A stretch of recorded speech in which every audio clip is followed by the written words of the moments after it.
Getting some results. A state investigation and audit have now been ordered in response to our investigations into millions of dollars in contracts by Pittsburgh Public Schools.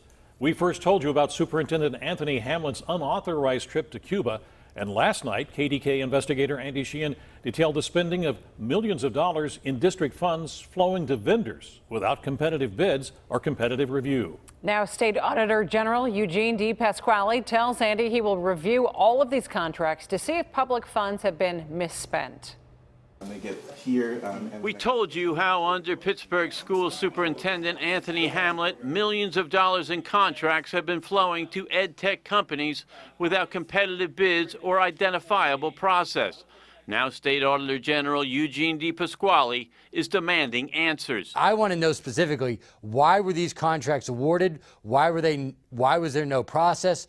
What justified the dollar amount? In reaction to our report, D. Pasquale says he will be expanding an already in process audit of the district to look at more than 50 ed tech contracts the district has entered into at a cost in excess of $14 million. Our investigation found no evidence that these contracts were bid out competitively or followed any competitive review. I have been critical of this type of practice all over Pennsylvania, but this seems to be the largest amount that we've seen in my tenure as Auditor General. We reported that many of these contracts went to vendors that Hamlet or top administrators had used in the past, or to friends like Barrington Irving of the Flying Classroom with whom they traveled to Cuba. The school board is doing its own investigation of that trip and today appointed former city solicitor Lourdes Sanchez to conduct it.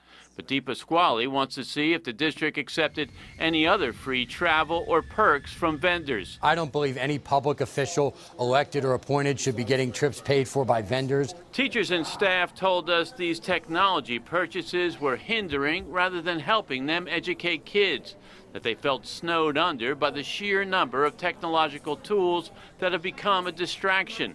D. Pasquale says he will seek input from them on a confidential basis to get to the truth. My overriding concern is for the students of the district, the academic performance, and the impact of the taxpayers. Now, for the past week, Superintendent Hamlet and his administration have declined to respond to our questions about the Cuba trip and now about these contracts. But clearly, Auditor General D. Pasquale is demanding answers, and he intends to get them. Also, there are 3 school board seats up for grabs this Tuesday, and some candidates for those seats are weighing in. They're demanding more accountability and transparency in the wake of our reports. Meanwhile, our own investigation continues. Susan, Stacy, back to you.